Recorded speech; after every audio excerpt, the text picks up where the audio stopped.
There are bigger things than basketball. There are bigger things than money in business. So I just wish one player that can join me, so we can just start this whole thing. Do you still want Elon Musk to buy the NBA? That will be my dream. That will be my dream. I think what he's doing is for free speech is amazing, and I think he can bring some justice to NBA, and finally maybe I can get to play basketball.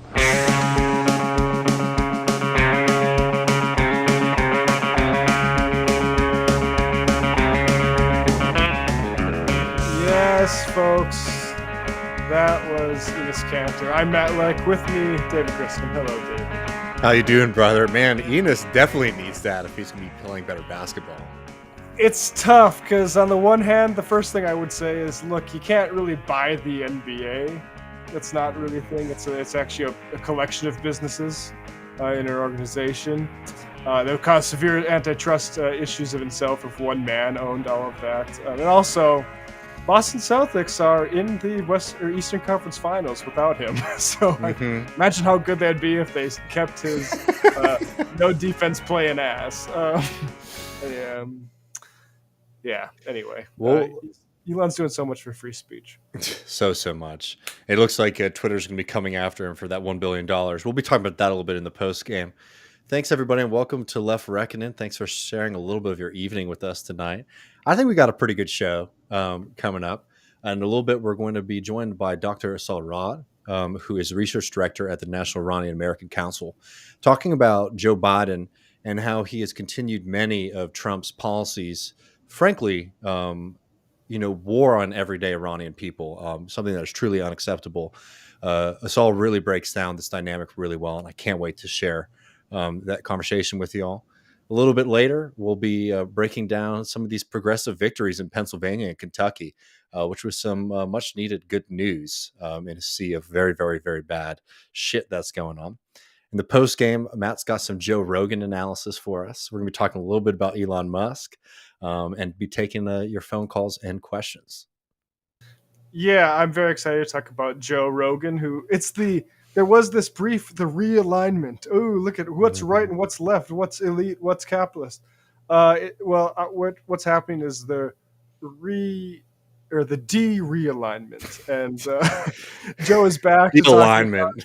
The alignment. Back to talking about how people need to get their asses back to work. The thing Kim Kardashian and John Taffer and all these sorts of figures, Jim Cramer. Jim Cramer, is that the guy, the business guy? Yeah, Jim Cramer, yeah. Jim Cramer, former Spartacist, by the way.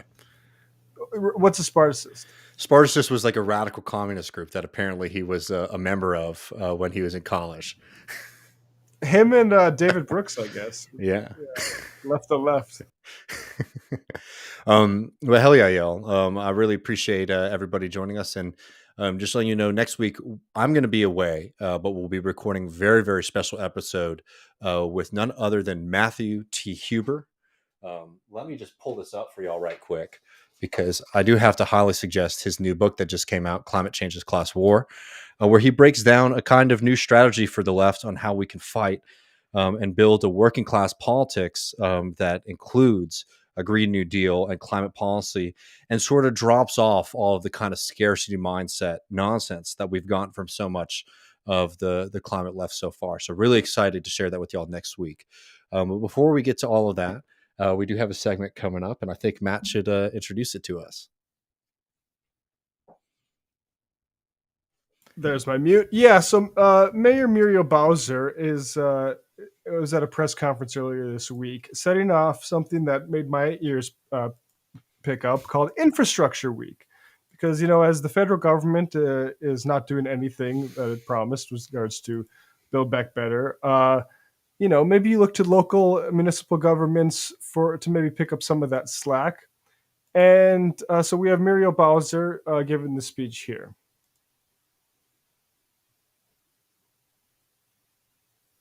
And residents and partners who are all focused on how we can make better connections for DC residents. We are kicking off the real infrastructure week in Washington, D.C. A few weeks ago, we were at Union Station to announce DC's Build Back Better Infrastructure Task Force, which is leading our efforts to think big about how we will. No, that's not playing very well, so we're going to just move on from that for a second. But Muriel Bowser, so announcing this, and one of the big features was Wi-Fi, which is good. I agree that we should be extending municipal Wi-Fi to folks, so we don't have to rely on Verizon or whatever piece of crap ISP you have to live with in your community. But I wanted to point out this tweet from a DC journalist, Jenny Gathright. A letter was given to journalists after this presentation. I want to read it here. Dear Mayor Bowser, we the residents at Potomac Gardens family are in a living crisis, forced to live in unsafe units with multiple housing code violations. Wi-Fi is a great concept, but we face more tragic circumstances. We are a 352 unit development with the majority of children living in despicable, unsanitary conditions, which are falling into deeper disrepair. We have been conditioned to accept less through the years, which is why a lot of us do not speak up.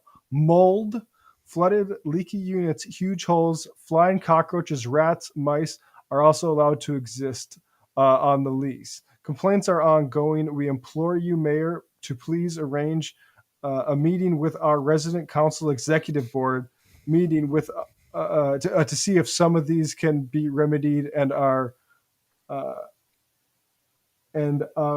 I'm losing. Let me see. To see if some of these can be remedied and our pleas of help can be heard. We live in fear of retaliation from DCHA/management. Also, in this very room, the rec center, black mold, most deadly, exists. Everyone here is inhaling mold spores. Thank you, mothers, fathers, children's, infants, aunts, uncles, and extended family and caregivers. They are under, crossed out is under attack, and then they just write at risk. So you can see the kind of urgency they're feeling with there. And, just to speak to one of those issues cited there, this is from a couple years ago, but WUSA 9 article titled, "They Deserve to Have a healthy home, poor housing conditions making kids sick in DC." This is from a few paragraphs in the middle of that. Doctors say they quickly developed evidence that unhealthy homes correlated with some of the children's persistent illnesses. Doctors with the clinic said DC has a disproportionately large number of kids suffering from asthma. Dr. Shilpa Patel, who serves as an attending physician of emergency medicine at Children's National, said there are about 17,000 children with diagnosed asthma living in DC. Children's National reported that 5,584 pediatric patients went to the emergency department at the Children's National for asthma symptoms in 2019. A spokesperson for the hospital said nearly 3,700 of the visits represented kids from DC. The spokesperson also said that children from wards 7 and 8 had 20 times the emergency department visit rate for asthma compared to children living in Northwest DC. The clinic's latest study, which covers data collected from 2014 to 2017, reports that nearly 25% of pediatric asthma patients are living in unhealthy homes, meaning housing with mold, rodent, or pest infestations, poor ventilation, moisture, and dust. So it's really infuriating, to see something as good as public Wi-Fi expansion. We have to recognize the massive underinvestment that these communities have faced and are facing, and we cannot use these flashy things that, say, a tech CEO might like to also say, we partnered with you there too, for a public relations hit to be covering up the actual rot in the system.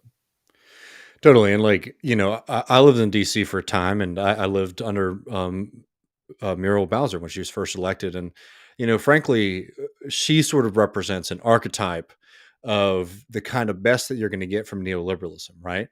It's this kind of stuff where it's like, oh, we're going to provide some Wi-Fi for folks. What we should be doing is, again, providing Wi-Fi across the board for cities. And two, does that while sort of managing over public housing programs that are completely failing the people. And we titled this segment Disinvestment as Class War because I think that's a really important framing for people to think about this, is that it's not just that, the Democratic Party has lost their way, but that this kind of stuff plays a major role in the kind of reproduction of this system. So the Potomac Gardens, where this whole scene played out, has been a housing development that has been in crisis for generations. Y'all can go back and read Bezos's paper, The Washington Post, and find article after article throughout the 80s, the 90s, the 2000s about the disrepair here. So this is not something that just happened overnight. This happened after years and years of disinvestment in public housing. And why is that? Because unlike other systems, which sort of uphold things like housing as a human right, that says that we need to provide a very basic baseline. And look, as socialists, we want to go far beyond that. But, just kind of basic social democratic systems say we're going to have a kind of baseline for people. And we're also not going to do it in a punitive way. Look at Vienna, which has a very, very robust public housing sector that took, again, 100 years to build up, but is something that people take pride of in the city, that provides a livable housing for folks, and is something that is enjoyed by the population at large, versus what we have in the United States, where the people who are the most desperate and the most needy get sort of pushed into these public housing systems where they are surveilled, where they are underfunded, and they're over-policed, right? And why is that? Because they were worried, particularly the Republicans, and many Democrats went along with it in the 70s and 80s, with this idea that people are just going to sit down and not work, and that we need to basically, as John Taffer says, make the dogs hungry. And that is the whole mentality behind the war on public housing and the war on these kind of programs, is to sort of make poverty in America so abjectly frightening for folks that they will accept abuse from their bosses, that they will accept, wages that are far less than what they're producing per hour, because they know that if they sort of get thrown off into these systems, life is hell. And it's not natural. It doesn't have to be this way. This is a policy choice. And this thing, these systems have been underfunded, as I was saying earlier, for decades upon decades. LBJ is somebody who is unforgivable for his role in the genocidal war in Vietnam, right? No ifs, ands, or buts about that. But represented a very different current in liberalism. And here's a quote from him when he spoke to Congress on what poverty means for people. What does this poverty mean to those who endure it? It means a daily struggle to secure the necessities for even a meager existence. It means that the abundance, the comforts, the opportunities they see all around them are beyond their grasp. Worst of all, it means hopelessness for the young. And in DC, that experience is visceral. DC is a city that has had a huge amount of big tech money coming in. Obviously, it's the seat of power for the government. And if you've not lived there, really, you might not understand the kind of internal dynamics there, where there is a very vibrant and a working class with a lot of history and roots to that community that has been under assault from neoliberalism, from racism, and from mass disenfranchisement. And it's been going on for a long time, and it's only getting worse as more and more of these communities that people have grown up in, they're getting pushed further and further out, where a lot of people who grew up in the District of Columbia are now being sort of forced off into Maryland, Virginia, where they have to take 3-4 hour bus and train rides into work every day to feed and take care of this kind of new class of folks, right? This is a policy choice by the DC government. It's a policy choice by the federal government. And it is very clearly a class war. The Faircloth Amendment, I just want to add this because this is a really important point to make here. The Faircloth Amendment, which is not that old, right? This is put in the late 90s, was put on the original Housing Act of 1937, prohibits any net increase in public housing units in this country, right? As we're dealing with a housing crisis, right? There's not enough homes for folks. Homes are unaffordable. There's actual law on the books that prevents the federal government from being able to net add more public housing to this system. Ilhan Omar has been a very fervent, and passionate critic of this system, but it hasn't gone as far as it needs to. We need to fight for public housing for all, and we need to fight against this kind of feel-good neoliberalism. Like, I'm sure, people should not get this segment wrong. Matt and I aren't against a Wi-Fi expansion of folks. But what we are against is this kind of veneer. It's the same kind of bullshit as before Trump came into power, when Obama and Biden were sort of pushing their programs for coal country. And they're saying, we're going to give people the opportunity to go to trade school to learn how to code, right? It's this kind of false mindset that the reason that people are living in these kind of circumstances is because they don't have the necessary skills. And undoubtedly overcoming the internet divide is a very important thing. But it's a very kind of neoliberal, pull yourself up by your own bootstraps, fuck your community, worry about yourself and your family, anti-solidarity mindset that pervades this kind of liberalism. Yeah, I mean, a lot of things. So one thing is like what the model should look like with public housing is, and is the Vienna model like this, where it's like you go in for a lottery for this public housing and you want to get it. I mean, we have that occasionally in New York too, or with rent controlled housing and stuff like that, like lotteries. But that should be something that people regularly do when they're looking for a new place to stay. That you find some place that has all the space you need, that is sanitary, and that isn't taking half your income to give to your landlord. It's not universal in New York, but like a lot of times those are those kind of public-private developments, and they purposefully make the people on the subsidized housing feel like they're not proper residents of the building, right? They don't have access to the amenities, their rooms are smaller, all that kind of stuff. The Vienna system is very different. The vast majority of people, I believe it's something like 60% in Vienna, live in public housing, and you pay in relation to your income, right? And there is no income segregation in these kind of housings. People live in the same buildings and they're paying different amounts of money based on the amount of money that they pull in on a monthly basis, right? So it's a vastly different kind of system than what we've sort of developed in the US, first with the public housing itself, which was always segregated, and then these kind of mixed use buildings, but they always are very punitive to the poor, because the American system has always treated the poor as if they have a personal moral failing. And you look at DC, like DC is just such, I mean, my heart goes out to the people who are from there and are living there and are fighting against the system. But DC has been like a trial balloon of a lot of these kind of neoliberal market-based solutions. Everything from the failing public housing system there to like the charter school system there, right? The school choice was supposed to help everyday people in DC achieve a higher education. Now we all know what that is. It's a way to defund public schools for everybody else, and to allow rich people to basically opt out of public education. But in DC, the trends go one way, where the people who are living in those kind of segregated housing developments tend to go to schools in those areas which are underfunded.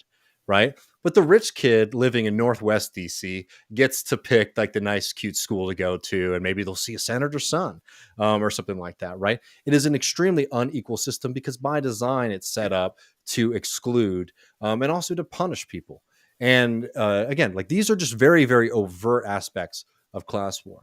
And while all of this is going on, though, Bowser's been in power for a long time. Right. When all of this has been going on, what have you really seen from Bowser? Well, you've seen this. I don't know if you have this video handy, Matt, of Bowser. Oh, yeah. These are the kind of things that Bowser has been interested in sort of promoting. Rather than vibrant public housing, it's shit like this.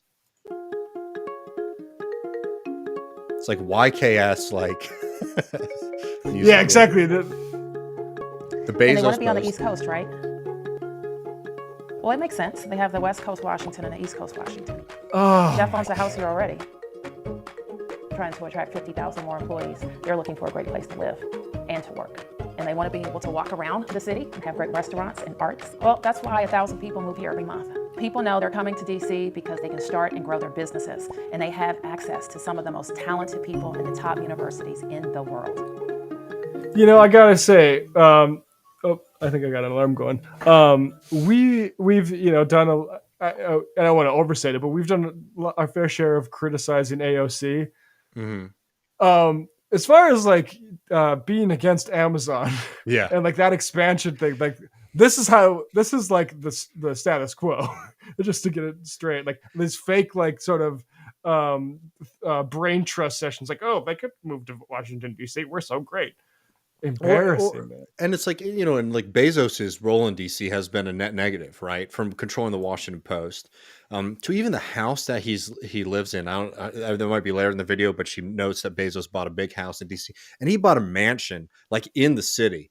And do you think for one second he bought that house because he enjoys walking down 14th Street? No, he bought that house because he wanted to have a place where he could, promote his kind of influence with lawmakers in one of the most powerful cities in the country. That's the kind of shit that Bowser's been bringing into DC, which again, like people have a very warped view of DC. And I don't want to make this into a whole, just like a DC segment, but like people do have a very warped sense of DC because it's like, yes, you do have very powerful people there. You have powerful institutions there, but that's a city like any other city that has a backbone of working class people who just get stomped on left and right. And the people who control DC, particularly now, have very, very little interest in fighting for those folks, other than this kind of press release politics, right? Where it's like, oh yeah, they might have mold, but they can get 20 Mbps downloads on their computer now without having to pay $50 a month, right? Yeah. Which is absurd. That's like again, public Wi-Fi for all. But it's like those are the kind of like marginal steps that people like that are making as the housing crisis completely envelops the city, as the wage crisis threatens the city. I mean, like think about somebody like Jose Andres, who everybody loves to praise now because he loves to do charity cook-offs for cooking for people when the hurricane hits. He's somebody who's beloved by the city, and when the city voted to try to increase the minimum wage for tipped workers, Jose Andres made a big stink and got people in the city to basically overrule the Democratic mandate to put in a minimum wage order there. Like that's the kind of neoliberal rot that sort of runs that city completely without any kind of real input from the everyday voters there. And this kind of class war has like big effects on all of us. And let's zoom out for a second because I want to talk a little bit about the COVID funding stall as another example of this kind of class war of disinvestment. So we're seeing all of this kind of kicking and screaming from the Republicans and, Senate Democrats crying about the parliamentarian and all this kind of stuff because they can't get this next round of COVID funding through. Let's talk about what that means for working class Americans in this country. The government is now considering doing vaccine rationing, right? So only limited people will be able to have access to the vaccines. Uninsured patients who I'll just be honest, at the beginning of this pandemic, I was uninsured. And being able to go and get myself checked out, get tests or whatever was very, very helpful for me. And I'll be honest, even though I study and follow politics for a living, I was always afraid I was going to get a bill because you know how dysfunctional the system is. Well, now it is completely dysfunctional where you're seeing many of the private providers for COVID tests, for COVID treatment, are saying they're not going to accept uninsured patients. So that means people who are sick with the COVID-19 virus have this kind of devil's choice, right? Do I hope to wait it out at home, or do I try to get help and risk being in financial ruin for the rest of my life? Do I get tested and be sure that I don't have COVID-19 and don't spread it to my coworkers?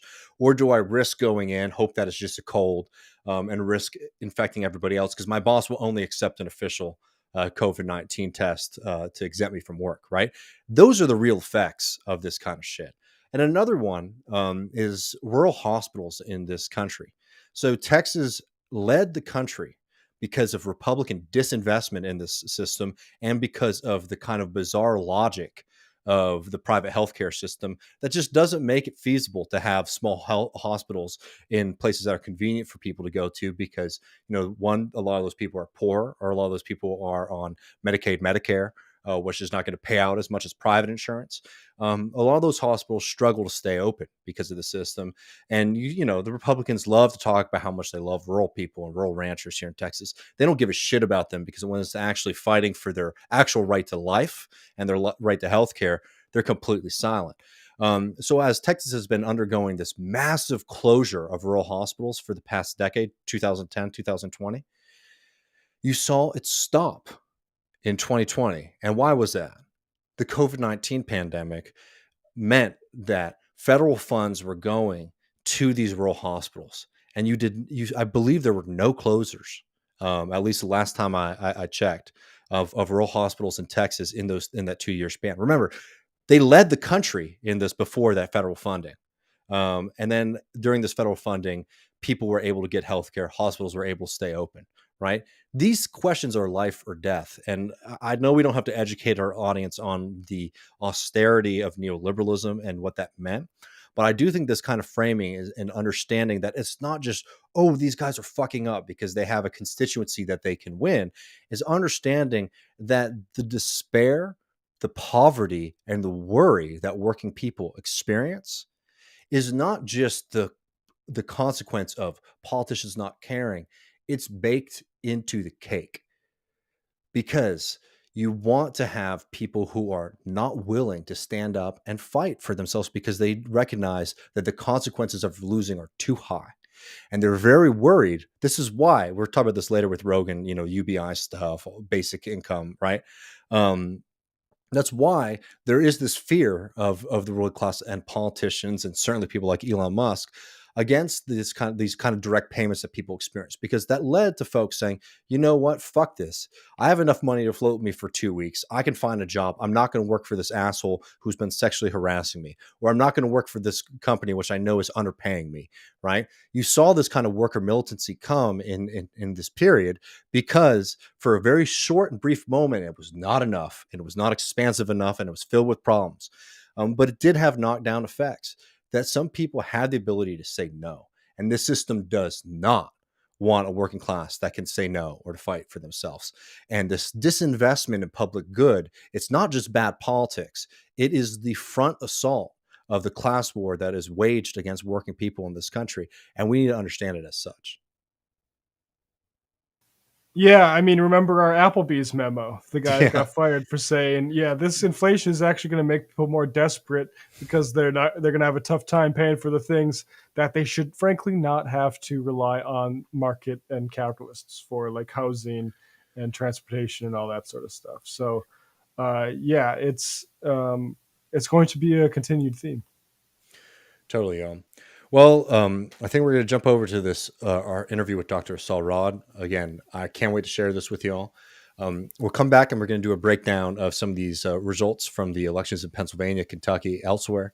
But then after that, patreon.com/leftreckoning. Join us for the post game. Ask us a question in the Discord, or leave us a message at 1-940-289-7234. Hopefully, we get to hear from y'all. We'll be talking about Rogan. We're going to be talking a little bit Elon Musk and some other fun stuff there too. So see y'all then, and see you on the other side of this interview.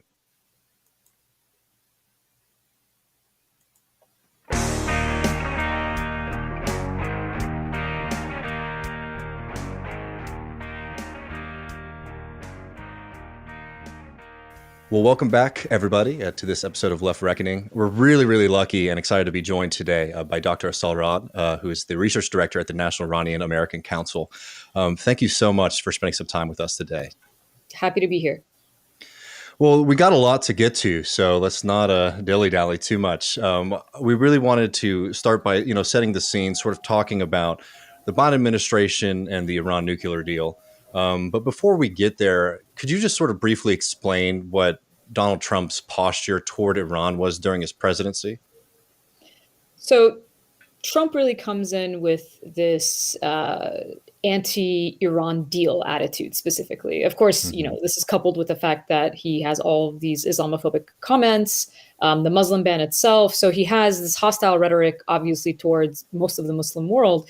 And then specifically on the Iran deal, he was a strong critic of it. Now, what ends up happening under the Trump administration is originally the Secretary of State is Rex Tillerson. And Rex Tillerson has a bit more of a pragmatic approach than his successor, which is Mike Pompeo. And Pompeo has really like an obsession with Iran, not only obsessed with Iran, but a very, very, everybody knows his stance on Israel, which is ironclad support, sort of an extreme stance on that. And to juxtapose that, he has a very anti-Iran attitude. The other advisor that Trump brings on is John Bolton, or was John Bolton. And Bolton also has a sort of history of let's bomb Iran. I mean, he's literally written op-eds, I think, titled "It's Time to Bomb Iran." So while Trump himself may have stated that, all he wanted to do was create a deal that prevented Iran from acquiring a nuclear weapon, which ironically is exactly what the Iran nuclear deal did. He stated he doesn't want a war, that he didn't want regime change, that none of these things were his goal. And I think it's possible to sort of take him for his word that really he just wanted to be able to slap his name onto a deal and say, this is better than what Obama did, which is what we saw as a pattern in the Trump administration in general. But the people he surrounded himself with to make those decisions had a very different agenda. And that was also very clear, right? So again, we know that that Pompeo and Bolton had a different idea of what to do with Iran than Trump did. I mean, you have videos of John Bolton speaking in front of the MEK, what was a formerly designated terrorist organization in the United States, is still a terrorist organization designated in Iran. So I think it was in like 2019 or 18, he's speaking in front of the MEK and saying, we'll have this conference next year in Tehran. So I mean, the people around him clearly wanted to escalate a conflict and not to get a better deal. So his posture, Trump's posture was very strongly centered, or at least the administration's posture was very strongly centered on getting rid of the deal and painting this picture of Iran as sort of this global menace that had to be dealt with, all while also, there were mixed signals. On one hand, it was, we want to get a better deal. On the other hand, it was, no, this government has to go. So that didn't really create an atmosphere where it was possible to engage in negotiations. And then after the assassination of Iran's general, Qasem Soleimani, I mean, the Iranian government took the posture of, we will not negotiate with basically the murderers of one of our top generals. So that made diplomacy very difficult, especially when his top diplomat really never wanted to engage in diplomacy with Iran. And I mean, but before we get to Biden too, I do just want to set the stage a little bit for folks, because not only is it just ridiculous that Trump pulls out of the nuclear deal, and just reminding folks again, there was nothing going on there that was like Iran had sort of breached the protocols or the agreement there. The U.S. just unilaterally pulled out of it. But following that, like if that's not bad enough, you then basically have these sanctions, and then which were really devastating to the people of Iran, especially during COVID. I know it was really hard, for example, for people to get basic medicine, and you always get these kind of apologists who are saying like, well, actually, in the according to the rules here, there are no restrictions on medicine. But when you create a regime, a situation like that, it basically makes it difficult for any company to want to do business with Iran, because they're worried that, if we step over the line here or we're investigated here, we might be facing punishment and sanctions from the U.S. as well. I mean, could you give people a sense of just, how difficult life was for everyday Iranians during this period of the Trump administration with these kind of enhanced sanctions? Yeah, I mean, it was called a maximum pressure campaign or policy, right? And just to note, they still live under those sanctions. And I know we'll get into the Biden administration, but this is not a past tense situation. They're still living under the same economic pressure, which is, now exacerbated, just like it is everywhere in the world, by the ongoing war in Ukraine, right? So now these, you take a pandemic, you take another war, all of these factors compound the impact of sanctions on the Iranian populace. And so maximum pressure was exactly what it was. It was meant to really put pressure. And this is, if you look at things said by the administration, Pompeo even said, the Iranian people will sort of eventually, they'll know what to do. It was that kind of an attitude. It's like clear you're putting pressure on the people. And so this whole humanitarian goods are exempt argument is one of the most frustrating things to listen to, because yes, on paper, they are. We all agree. That's what's written down. But what is happening on the ground is completely different. And if you don't believe me, you can listen to our current president, who wrote in April of 2020 a statement calling on the Trump administration at the time to ease sanctions in light of COVID on Iran, specifically to address the fact that despite the fact that there are humanitarian exemptions, essential goods are being impeded into getting into the country. So this is something that our current president stated outright. And other officials have clearly spoken to when they oppose certain sanctions or this sort of like blanket. I mean, you have Iran's entire financial sector is sanctioned. We have not only are Iranians in Iran obviously completely impacted, but over-compliance of sanctions is so much that Iranian Americans are impacted. Iranian Americans get their bank accounts closed. If you use words like Iran or Persian in a Venmo transaction, they'll freeze your accounts on the spot. So imagine no one is willing to do any kind of transaction that involves Iran, even if it's humanitarian, because it's not, I mean, bank is a business. They're not willing to risk their business to run afoul of US sanctions. And so that's really what the Trump administration did, coupled with leaving the deal. Mind you, they're the only party. The United States continues to be, because we still haven't returned to it, the only party that actually quit and left the deal. You mentioned the fact that Iran was in compliance with the deal when the US decided to unilaterally quit. Not only is this true, Iran stayed in full compliance for a year after the US quit. It was only until they realized there was absolutely no way that other parties to the deal, that the Europeans could actually hold up the promises of economic relief, that they started to take calculated measures to reduce their compliance with the deal. And what is one of the reasons why the Europeans couldn't? Secondary US sanctions. It wasn't just that the Trump administration went after Iran itself. They went after anyone who would even attempt to do business with Iran. I mean, that level of sanctions really impacts the economy. You had, to your point, there were shortages of specialized medicines, right? I mean, Iran has been sanctioned for decades. And so they have learned to be self-sufficient in certain ways. They produce a lot, like something like 97% of their own medicines. Wow. But there are specialized medicines and specialized medical supplies that they import. And that's what made it difficult. So you have chemo patients suffering without getting their medicine. There was a shortage of insulin at one point. You have shortages of medicines for specialized diseases. And these are, life-saving remedies that they can't get their hands on because of sanctions. So, the impact, it's hard to overstate it. You have millions of middle-class Iranians, something like 10 to 15% of the middle class was pushed into poverty. That's millions of people in the middle class pushed into poverty. And this is all under this particular set of sanctions. So and I will make this point, while mismanagement and corruption of Iran's government is certainly a factor, an essential factor, and certainly the factor that Iranians themselves will cite the most in terms of their current situation, this government has existed for over 40 years.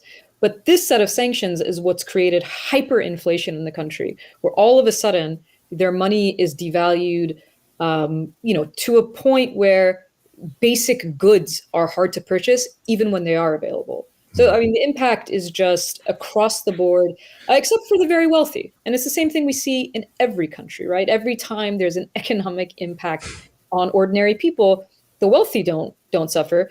The officials don't suffer. Governments don't suffer. It's ordinary people across the spectrum that are suffering. And that's happening a lot, and it continues to. No, totally. And I know it's like a small example, but just the Venmo thing, I've experienced that before, where you're just trying to pay somebody back for a kebab or whatever.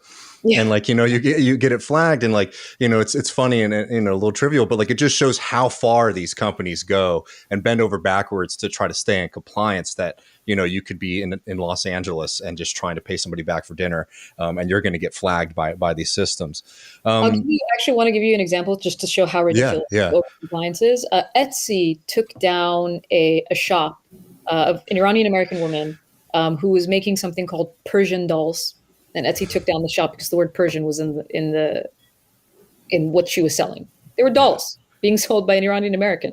So, I mean, imagine if, these things aren't severely impacting this community, but obviously it causes, for some people, especially the people who get their bank accounts closed, it does cause economic and financial hardship. But, you have to just imagine if it's manifesting in these ways in this country, what's actually happening to the targeted country. Well, let's catch up to Biden here, because, one of the things that when people are sort of making their kind of pragmatic arguments for why people should support Biden in 2020 versus sitting out the election or something like that. One of the main ones you saw from progressives was the Iran deal, and like we can't continue Trump's policies here. But I mean, how would you sort of categorize the early Biden administration's, role here, and specifically when it comes to the Iran deal and sort of undoing what Trump put in place when he was president? Absolutely. I mean, you talk about progressive groups and progressives in America. I count myself in the organization I work for amongst them. And yes, we felt that for many, many reasons, by the way, this was not a one issue election by any means. But sometimes the deal is not understood for its magnitude, right? The deal isn't just about nuclear non-proliferation, which is the central point of it, right? The central point. And now I think with the ongoing war and the fear of a nuclear war with Russia, we're understanding again why it's so important that we avoid an arms race in, say, the Middle East or anywhere else in the world, and instead we ensure that more nuclear weapons aren't being created in the world. Not only did it do that, but it also averted another war by the United States. I mean, right now, today, the Times of Israel released a report saying that the Biden administration or the U.S. is going to participate in a simulation, in like a military simulation of Israeli strikes on Iran. It's like it's not really the best approach to diplomacy, is it? To start simulating how you attack the country. But why? Why is that even happening? Because they are telling you themselves what's the alternative. If we're not going to get back into the deal, and you have all of these presidents and officials who have promised, in their very aggressive language, we won't have a nuclear Iran. What is the alternative? Well, the alternative that they themselves clearly have considered and are considering is war. So you have an administration that comes in saying they're going to end endless war, and yet by not going back to the deal, we're putting ourselves on a path to potentially not only another war in the Middle East, but one where, Afghanistan and Iraq would pale in comparison. Yeah. They're not comparable situations. Iran right now is not a comparable country to Iraq of 2003 or Afghanistan of 2001. So it's actually a really big deal, but we're not talking about it as much as we should be. So what did the Biden administration do? We thought, well, they're going to restore the deal. That's what they said they're going to do. Biden, Blinken, other officials within the Biden administration lambasted the Trump administration and Trump officials for every decision they made on Iran, every single decision. In 2017, before Trump had even withdrawn from the deal, you already had Joe Biden tweeting about what a mistake it would be to withdraw from the deal. Again, Joe Biden himself, this was never meant to be a catch-all. This deal was working. After the assassination of Soleimani, again, Biden has a press conference lambasting the Trump administration, calling him irresponsible, saying that he has no congressional authority to instigate a war with Iran. These are all things that are coming out of Joe Biden as a candidate. And so the assumption was, okay, it's easy to reverse. It was a decision made by executive order. It can be reversed by executive order. The US can go back to the deal. Early on, the Biden administration doesn't really address the Iran deal. While on day one of his administration, he rescinded the Muslim ban, returned the US to the Paris Climate Accord. He took those types of actions. He didn't do the same thing with the Iran deal. And in reality, all the sanctions, the maximum pressure sanctions that we're talking about, remain in place. While this administration has sort of claimed to want to engage in diplomacy and is to a certain extent obviously engaging in these negotiations, at the same time they talk about good faith efforts on the Iranian side, and yet again the news that you see today, I mean, is practicing drills to carry out airstrikes on a country good faith? I would say no. The pandemic is ongoing, right? You had Biden in 2020 saying that the sanctions that are impeding the flow of essential goods to Iran must be addressed by the Trump administration. He has yet to do anything himself. He's now a year and a half into his own presidency. We just marked 1 million American deaths from COVID. So clearly this is still a disease that is killing people across the globe, including Iran. Yet those sanctions remain in place. So while in talk and in rhetoric, the Biden administration has engaged in negotiations, at the same time, they keep falling for the sort of traps that the Trump administration set for them. Right now, one of the biggest impediments to returning to the deal is the FTO, the Foreign Terrorist Organization list that the United States has, that designation on the IRGC. It's purely symbolic because the IRGC has its own sanctions, it's separately designated. Even if you were to take them off of the FTO list, they would remain a sanctioned entity. This is something, again, that officials were critical of when the Trump administration did it, and yet we still haven't reversed it. So there are things that Biden could do that he's essentially choosing not to. And we're getting a lot of, like, on the Revolutionary Guard Council designation as a terrorist organization by the U.S., like, we're getting a lot of devil speak from the U.S. too, where they're saying, oh, it doesn't really matter. It doesn't really affect too much of our policy. And yet this seems to be like the line in the sand about really returning to the negotiating table. Well, I mean, we're in so many rounds of negotiations. I don't even know what round we'd be in. I think 9 at this point, but because there were a couple of delays. The first delay was by the Biden administration under the excuse that, well, they're still there. He's appointing, different cabinet members. He's still getting his administration in order. And so it took some time. Of course, there was an election in Iran in June of 2021 as well. So when the incoming Raisi administration took its time, they were criticized for doing precisely what the Biden administration did, right? Which is, well, we got to get our ducks in order before we can engage in anything. Really, the window of opportunity was when the Rouhani administration was still in power. That was the administration that wanted the deal, that negotiated the deal, and that desperately wanted to return to it. But again, these sort of lagging steps on the Biden admin part put us in the current situation we're in. But you had Antony Blinken, Secretary of State Blinken, I think it was maybe about 2 weeks ago, saying exactly what you said, which is, well, the designation is essentially meaningless. But here we are. So it's sort of a cognitive dissonance to listen to the administration speak. I mean, it may reveal the fact that there are internal dynamics, right? And internal maybe camps that don't necessarily agree on what to do. And ultimately that decision then lays with the president himself, right? So we can talk about the officials all we want, but ultimately it's the presidents that make these decisions, and their cabinet members carry out the decisions that they want. So ultimately, this falls on President Biden's shoulders. And you'll hear a lot of talk from the administration trying to blame their predecessor, right? Well, the Trump administration, this is what we inherited. But these are decisions that can be made to overturn exactly what their predecessor did. And again, it's a choice. Yeah, well, we've been calling Biden the press release president ever since that story that he was going. The U.S. was going to stop supporting offensive actions in Yemen, and it's like, well, you have to wait until the details come out, and there's never any follow through. It's just a nice story for a few days, and yeah. Oh, I mean, absolutely. There's so many examples of that, and of course, offensive. There was that was right. We're just going to be very technical, except for the fact that we're still. You had hundreds of billions of dollars hundreds of millions of dollars in sales to arms sales to Saudi Arabia. Their offensive war, apparently. So, and you see the same thing with the Iran deal.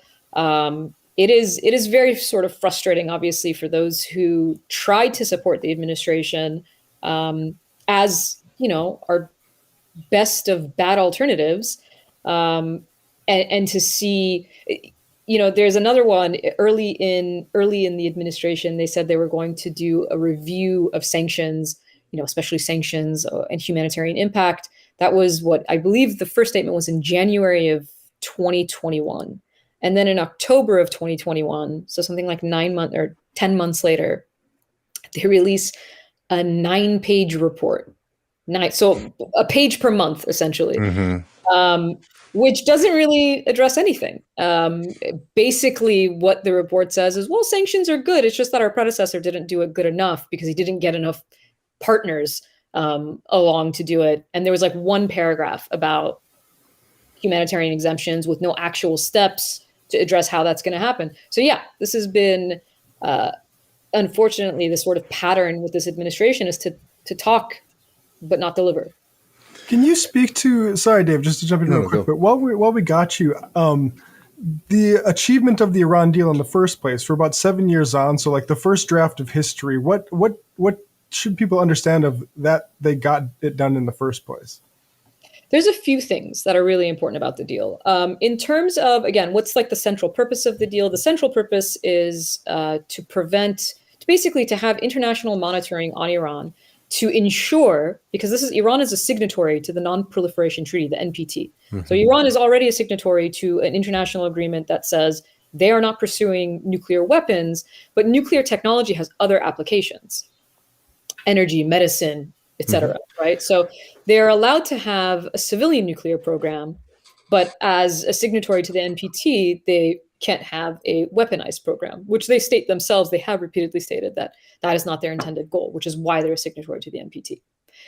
Yet, out of fear that Iran is going to become a nuclear weapons state, they were sanctioned by the US, they were sanctioned by the United Nations. And so that's where the agreement came from. It said, okay, let's create international oversight that allows us to ensure as an international community that Iran is not weaponizing its program. Now, according to, and I am not a non-proliferation expert, but according to non-proliferation experts, these are the people who spent their entire careers working on the issue of nuclear weapons and non-proliferation. This was the strongest non-proliferation deal ever, right? Mm-hmm. They say it's unprecedented international monitoring of Iran's program. So in terms of what the central goal was, it accomplished it absolutely. By creating those monitors, you could ensure that Iran does not weaponize its program. And what it really should have been, instead of wasting the last however many years, going back and forth, was a model for non-proliferation. So, if we're concerned about Iran being a nuclear state, Iran and many of the states in the region have tried to entertain the idea of making the Middle East a nuclear-free zone. Of course, there's only one country in the Middle East that actually has nuclear weapons, and that's Israel. So guess who objects to this? Israel and the United States. Mm-hmm. Because the United States won't even acknowledge that Israel has nuclear weapons. But if our actual objective as an international community was to, prevent nuclear weapons, then there's your solution. Make the entire region nuclear free. But of course, we don't do that. We as in the United States won't accept that because we want to make sure that Israel has a nuclear advantage. Now, there are secondary benefits to the deal. That's not the issue itself. One of the major ones being that you had the United States and Iran, these adversaries who, at least from their own rhetoric on the Iranian side and on the US side, had for decades been so aggressive. Always this, I can tell you as an Iranian American, you always think they're going to go to war one day, right? Mm-hmm. There's always that fear in your mind. And here was this moment where you saw the fruits of diplomacy. That's when diplomacy really works. Is not when agreeing with your friends is not diplomacy. That's just agreeing with each other. But getting to an agreement with your adversaries is the entire point of diplomacy. It's to avert war and to, reconcile issues through dialogue. And that's precisely what it did.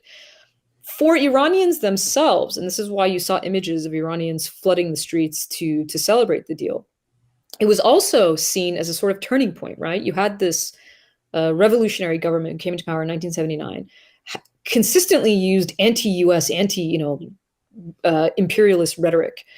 And the fact that that very state still came to the negotiating table with the United States and engaged in diplomacy was a huge deal. It seemed like a turning point because it was, one of the first things that Iran did after the agreement was a $20 billion deal with Boeing, an American company, to order a new fleet of commercial airplanes, which are affected, by the way, by sanctions, wildly dangerous to fly in, because sanctions don't allow them to get parts for their commercial airplanes. To my mind, that part of the deal was even more consequential because of its implications, right? You have the non-proliferation part, but you also have the part where you're diplomacy works. If we want it to work, it can work. And this idea that, in the US, we constantly say, Iran can't be trusted, and you still hear it all the time. Iran can't be trusted. They abided by the deal. We didn't. And I mean, just to hit on the plane parts thing. I mean, like, I can't remember if this was last year or a couple of years ago, but there was a crash that happened because you have defunct equipment, and like, this is just one of the things that like people in the U.S. should have a better understanding of this now, having sort of lived through supply chain issues and not being able to get basic kind of things. Like, the United States is a very advanced economy. It's the wealthiest country in the world, and even us, like, we're very much interconnected internationally for our basic kind of production needs. And you see, this was, caused by, pandemics and slowing down of trade because of COVID-19. But you see, even the United States struggles to be able to provide sort of these, services that we sort of expect as basic in a moment like that. Imagine what it's like for a country like Iran, which, as you were saying earlier, like they do a lot of internal production, but it really severely limits your economy when you're cut off from the rest of the world. I mean, think about the baby formula situation in the U.S. right now. Right. And it's a huge deal. And we're not even talking about it as much as we should, because again, it has so many implications. The fact that we are as powerful and as wealthy as we are still dependent on trade, and supply chains and other countries and all of these things. And to imagine that this country has a baby formula shortage, just think about being sanctioned by this country, the most powerful economy in the world, for years. And yeah, I mean, it's hard to imagine the impact that it has. And, it's not to say that, on the Iranian side, people, just like everywhere else, they're resilient. They try to, continue to live. They have no other choice than to adjust and try to figure out a way to get around the situation that exists. But it's a dire situation. It's a very, very challenging situation for a country that has, if you have one economic factor working against you, it's a problem. If you have multiple economic factors working against you, a lot of people are hurting. Well, I want to come back to the current status of the nuclear deal, but I don't think we can get there until we sort of introduce the new president of Iran, Ibrahim Raisi. Could you give people a sort of just general understanding of who he is, where he came from, and how he ended up winning this election? Because he won by a sizable amount, though I know a lot of people basically had feelings that it wasn't. The selection process, at least, was not completely above water. But I'd be curious to hear your sort of framing of Raisi and his administration so far. Yeah, well, there's a lot of reasons why that election wasn't above water, so to speak, and why someone like Raisi would be the one to win. Starting with the fact that, well, first of all, Raisi is like an ultra, you can call him hardliner, conservative. Essentially, he's, if we're looking at like a political spectrum, he's towards the right? This is not, whereas you had his predecessor in the Rouhani administration, that especially in terms of their diplomacy, they wanted to engage specifically the United States and the West, which goes, like I said, in terms of rhetoric, it goes against sort of a lot of what the official lines of the state are. But that was clearly the direction that they were looking in. Now, this administration is different. They're not seeking the same kind of, they're seeking to return to the deal, to relieve the country of sanctions, but that's not their sort of like gaze. You see more of a diplomatic gaze towards the region itself, and maybe even towards the East, which is quite different than the Rouhani administration. It's also much more conservative. Unfortunately, a lot of the people that are under this administration are themselves human rights abusers, including Raisi himself. So, it's in my opinion, at least, it's not a good administration in terms of carrying out the needs of the Iranian people. But here's a few things to understand about the political landscape. So Raisi actually ran against Rouhani in the 2017 election and lost very badly. Rouhani won by millions of more votes. Why? Because typically in Iran, it's similar to the US dynamic. If a lot of people turn out to vote, then the more moderate or reformist sort of camps will win. If there's low voter turnout, then the conservative camps will win, which is very similar to the dynamic in the US. If you get a lot of voter turnout, usually Democrat, left, liberal will win. If you get low voter turnout, more conservative, right, Republicans will win. What happened, so this is why Raisi was, blown away in the 2017 election.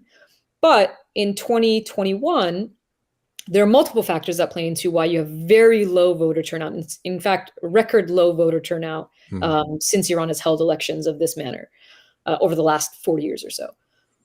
First, the fact that you mentioned the sort of vetting process, right? Iran has, it's a complicated system because while it has like a democratic apparatus, right? It has like a constitution, it has and it has an elected government, essentially. It has also an unelected government that over sort of powers the elected government. And that's what makes it authoritarian and not democratic. But it has the apparatus in place, and who is president affects the policies of the country and affects the lives of the people. But within, still within a limited sort of frame, if that makes sense. So this vetting process is not a democratic process. And they eliminated not only, the vast majority of the candidates, but they eliminated some, like Ali Larijani is someone who, this family is like a staple of the Islamic Republic. This is certainly not someone who's against the Islamic Republic. And yet even a central figure like him was eliminated from the election. So there really wasn't viable competition because that process eliminated that competition. Now, couple that like frustration of, they don't even get really to select the candidates that they want to run in terms of the people. Couple that with the utter failure of the Rouhani administration to deliver on its promises, because its central promise was economic relief that was based on the JCPOA. It was based on the Iran nuclear deal. Not only did their situation not get better, under maximum pressure, their situation got much, much worse.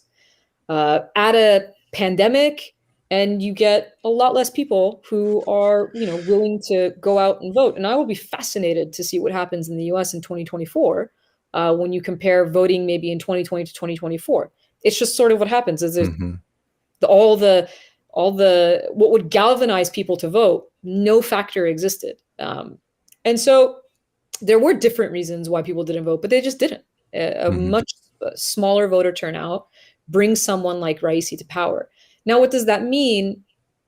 Raisi represents a certain segment of Iranian society. I would argue not the majority, right? That's why when you have higher voter turnout, you get a different type of candidate who wins. Nonetheless, he does represent a certain segment of the society that leans in the same like camp and direction. But on one hand, the concern with this administration coming in was, would they engage in negotiations with the Biden administration, with the US in order to return to the deal? Every indication is that they've continued those negotiations and that they would go through with fulfilling those promises if both sides were to return to compliance. But again, whereas under the Rouhani administration, the deal was seen as a sort of stepping stone where diplomacy could grow, where you could see the sort of these adversarial relationships cool and maybe not become allies, but find other ways that we could cooperate. Because Iran and the US, in fact, do have reasons to cooperate. They're both they both fight against ISIS. They both take issue with the Taliban in Afghanistan. There are areas in which cooperation of these two states could not only help US interests, but also security interests within the region as a whole. So whereas that was sort of the hope of the deal under that administration, with the Raisi administration, it feels like it's the ceiling. Like if we could just get that, that's as far as this administration is likely to go. I mean, it's short. Oh, go ahead, David. I just wanted to ask. It's because it's a huge setback. I was just curious if you could let people know because like there's this brief window of time where you still have the Rouhani government in power, right? I mean, how much of a sense before Raisi is elected was there that it was probably going to go in that direction? I mean, like what I'm trying to say is that like I think we can be frustrated with Biden in any circumstances for not just sort of running to the negotiating table and, renegotiating the deal or re-entering the deal. But I mean, was there some kind of writing on the wall that this probably is our 5-month window that we have to try to get back on that course before an administration that comes into power that's going to be far less amenable to negotiation comes into play? 100%. Absolutely. And this is the interesting thing is if people like myself, right? Mm-hmm. Supporters, advocates of diplomacy, supporters of the deal, especially anybody who actually is, familiar with the region and has some level of expertise on Iran in particular, or really anything, just any analyst who was looking at the situation and was for diplomacy, right? If you were an analyst looking at the situation, you were pro-war, we're not reading the situation the same way, mm-hmm. or at least we're not advocating the same things because we want opposite outcomes. But those of us who were advocates had argued under the Trump administration that by doing this, by rescinding on the deal, by putting these maximum pressure sanctions on, the US is basically undermining moderate and reformist voices in Iran. Mm. And that it would help to usher in precisely the administration that comes in, which is Raisi. And the reason for this is not because we're all psychic. It's because it's sort of an obvious thing that happens. Mm-hmm. When an administration promises to do something and they fail to do it, they lose popularity. And in the US has had a history of doing this. We've done the same thing to different reformists and different, not even reformists, but just different administrations in Iran who have tried to sort of put out an olive branch. It's interesting for those who are actually privy to that history. It's the US that constantly deflects it. So, there's this image that Iran is just this fanatic state that has, there's no pragmatism. They're just anti-US and they hate us. I don't know, because we're free, apparently. I don't know what people say about this, but that's just not the reality of the history. One important case in point that I would say is Iran's first reformist president elected in the late 1990s, Mohammad Khatami, was all about the dialogue of civilizations. And he came to the US and did interviews and talked about his admiration of the American people. Behind the scenes, Iran was helping the State Department with the Taliban in Afghanistan. So there was, this was the sort of atmosphere that we were in. After 9/11, Khatami condemns the attacks. Iranians hold vigil for the victims. And then in George Bush's State of the Union address, he names Iran as part of an axis of evil. Iran, Iraq, and North Korea, none of which had anything to do with 9/11. So this has happened before where it's you have this attempt at detente and then it's totally undermined. And what happens is usually the pendulum flips. So yes, we were saying this under the Trump administration. It was hey, this is not going to go in the direction that you want. This is actually going to embolden, the sort of the elements that we all agree on, which is, the human rights abusers in the country, the hardliners, the conservatives, the people who want to take people's rights away, who don't want to engage in diplomacy. That's who you're emboldening. That's exactly what happened. Now, once the Biden admin came in, it was the exact same argument. It was look, you have this golden window. You have this window of opportunity. Capitalize on it. Mm-hmm. And of course, instead of doing that, and I will never quite understand the logic behind this, but maybe I don't have a politician's mind, and that's not necessarily a bad thing. But instead of listening to instead of the Biden administration listening to supporters, right, the people who actually helped him get elected, they focused the early months on, well, we got to talk to Saudi Arabia and Israel and see what they have to say about the deal. Well, we know what they have to say about the deal. They didn't like it. Well, we have to make sure, Republicans are agreeing with the deal. They don't like it. They've told you this over and over again. So rather than, focusing on the people who actually elected them, they focused on the people who were never going to be on their side. They were just never going to switch sides on this particular topic. So yeah, all those opportunities, predictably, that were lost led to the situation that we're in. But they were all said ahead of time, and so that's what I mean when I say these are just choices. It's not like the information is not readily available. Mm-hmm. Yeah, that actually answers the question I was going to ask, which is the sort of way I heard it put when I was learning about all this stuff and hearing John Bolton's name for the first time 15 years ago, where the hardliners mutually reinforce each other. And it seems like that's exactly what's happened. That's actually exactly what it is.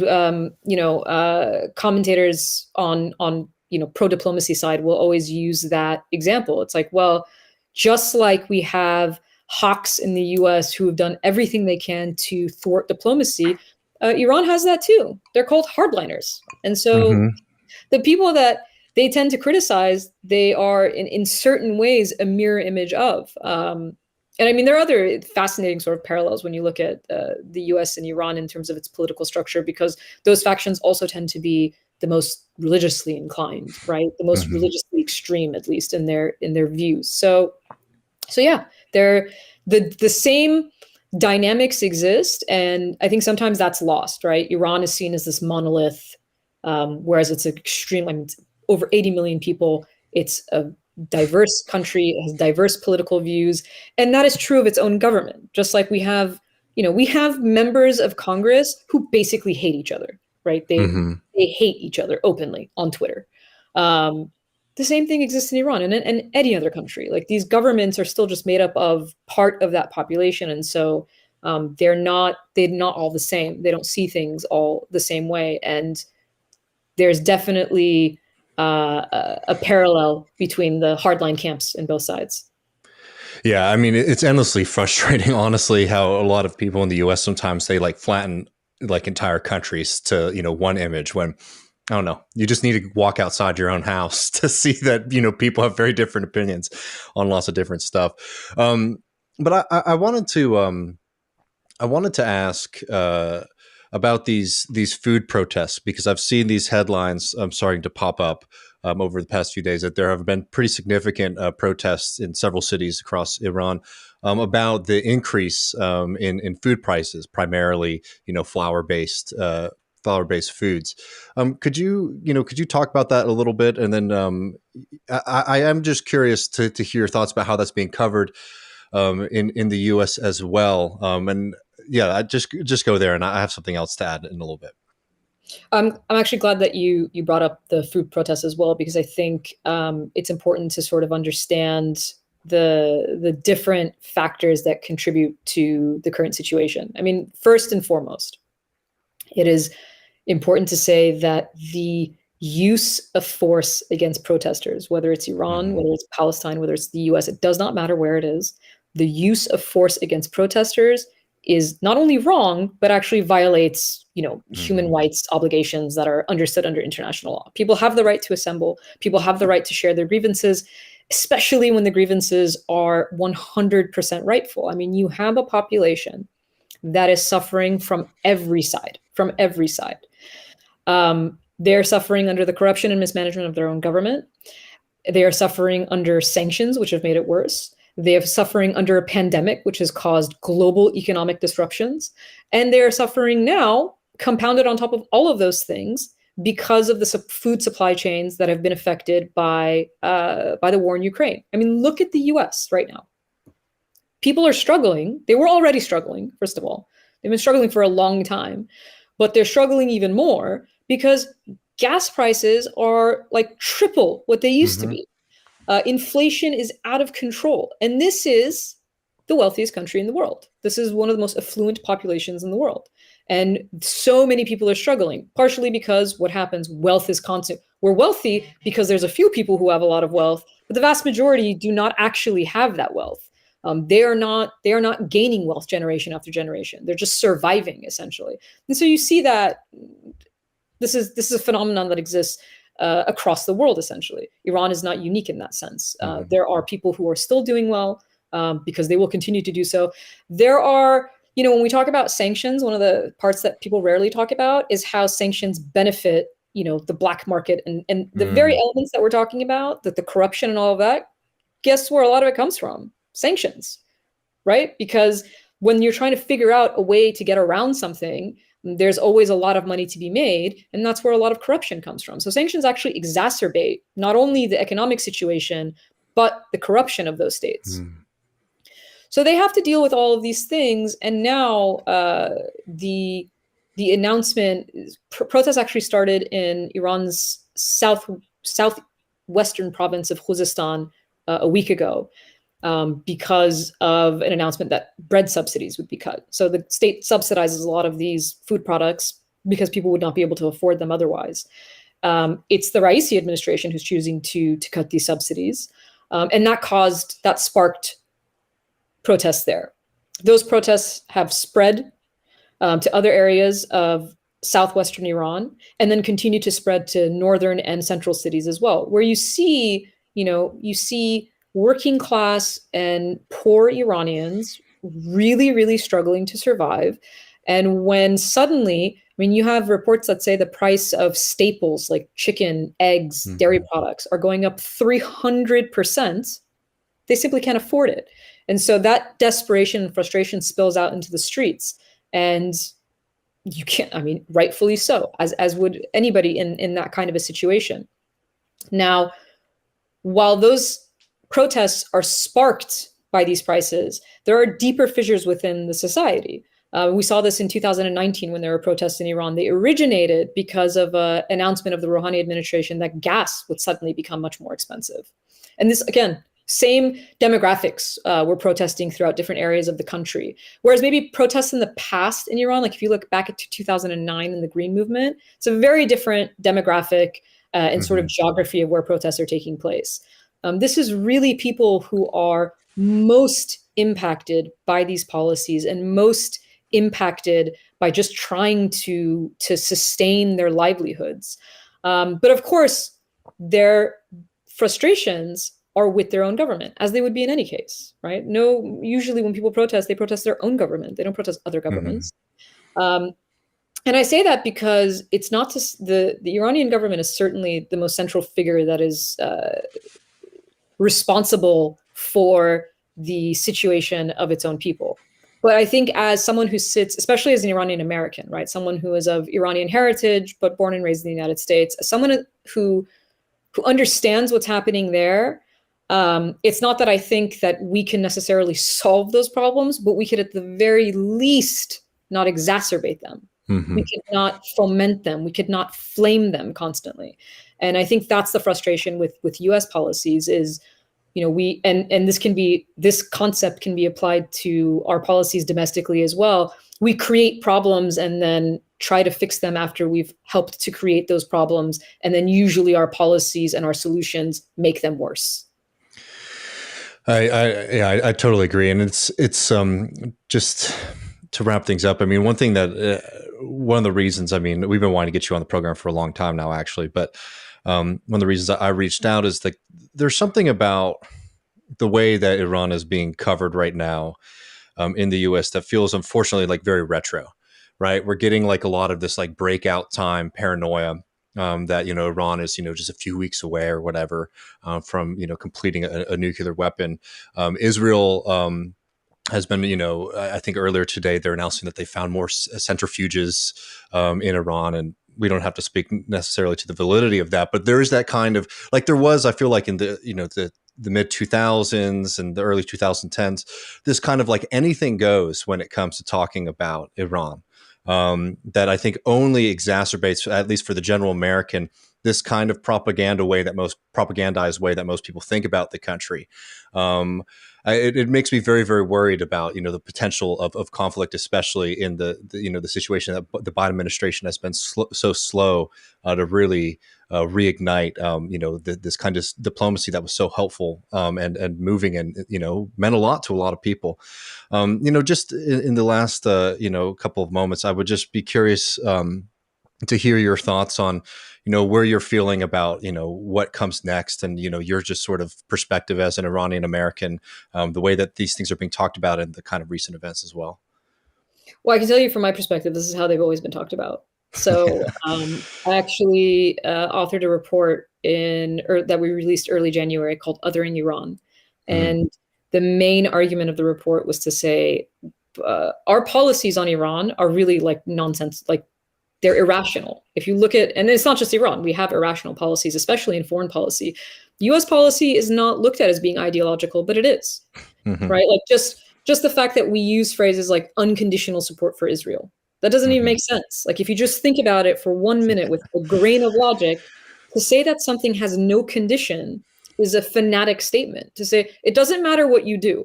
No matter what you do, we're still going to support you. No, you can kill an American journalist.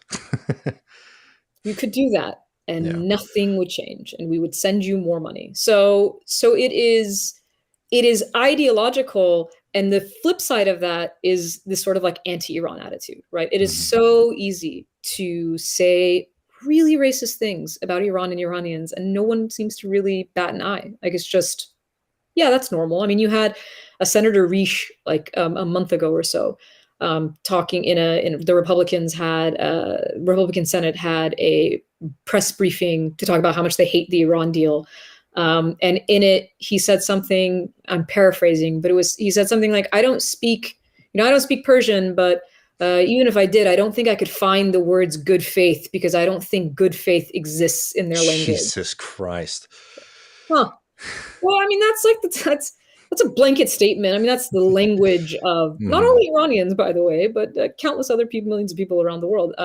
But this is commonplace. This has been happening for decades. I mean, the depiction of Iran and Iranians in U.S., whether it's popular culture, right, whether it's film and television, whether it's what actual U.S. politicians are saying, or the news media, it is this constant menace, and they're bad and they're evil, and for some reason they're out to get us. What's really interesting about it is and this is an Orientalist trope, is that they are simultaneously a menace that's so powerful that it has reach everywhere in the world and on the verge of collapse.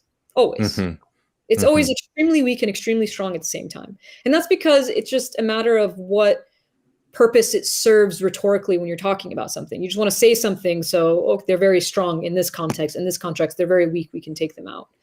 But in terms of specifically, you brought up breakout time, and I think this is an important opportunity to address the concept of breakout time. Breakout time is a totally arbitrary measure. It's not a real measure of anything, but it's used to say, it was used as like a selling point of the nuclear deal to say that we can create some kind of measure to tell people we've made the breakout time 12 months. Breakout time is not a nuclear weapon. I have to clarify this point. Yes. No, when they say they're weeks away from a nuclear weapon, that is totally false. Iran is not weeks away from a nuclear weapon. By the way, we've been saying they're like weeks away from a nuclear weapon for like decades. So this is the slowest moving weeks I've ever seen in my life. But breakout time is the amount of nuclear material that you would need in order to create a nuclear weapon. You would actually need the weapon itself. You would actually need a delivery system to deliver the weapon. So Iran is 1 to 2 years out if it chooses to, and that's the second important part. If it chooses to, it's 1 to 2 years out from being able to even have a nuclear weapon. So the whole fear tactic of talking about it like in days they're going to have a nuclear weapon is simply technically not true. It's impossible for them to do so. But the second point was they have to make the choice to do so, right? All of our actions are based on the pure assumption that Iran wants a nuclear weapon, period. And yet the country that apparently wants a nuclear weapon is the country that agreed to having unprecedented international monitoring of its nuclear program and abided by it. And by the way, even the Trump administration knows that they abided by it. That's why they certified the deal multiple times until they withdrew from it in 2018. So it is verifiable fact that IAEA has multiple reports that Iran was abiding by a deal that put unprecedented international monitoring on its program and is a signatory to the NPT. But we have to work under the assumption that no matter what, they've always wanted a weapon. The other thing, and I know that we're out of time, I just wanted to add. Oh, no, this is great. My biggest concern is that Iran has consistently shown that they are open to having monitors on their program and not pursuing a nuclear weapon. But what we've done, our policies, our decisions have potentially, could at least, change that calculus. Because if you look at the way that the US has carried itself in the world, why is it that we're not engaging in direct combat with, say, Russia? Because Russia is a nuclear armed state. More and more, our actions make it seem like having a nuclear weapon is protection. So it's our own policies that we should be thinking about, rather than assuming that it's always someone else that's about to do something. No, I think that's a really, really important point. And again, I mean, just to remind folks too that, as part of the NPT, they were supposed to, the nuclear powers were supposed to help countries develop nuclear for civilian purposes. Like that was a huge part of the deal. And, just saying from my perspective, I think nuclear power is very important. And it's something that, we desperately need to be pursuing across the board. And to decide that, unilaterally from the US at least, that one country can't pursue this kind of basic technology at this point. It's such a slap in the face that it's ridiculous that we have to even be arguing about it, but that's the world that we're living in. And it's incredibly frustrating to sit here with Democratic control of Congress and the presidency and not see much movement on trying to bring peace and diplomacy here. Or on anything else. Yeah. Well, Assal, this was such a pleasure. We'd love to have you back on the program sometime in the future. People should definitely check out Assal on Twitter. She is a phenomenal follow. And also check out the National Iranian American Council. They do incredible work. Thank you so much for spending some time with us this afternoon. Thank you. Thank you so much, Matt and David.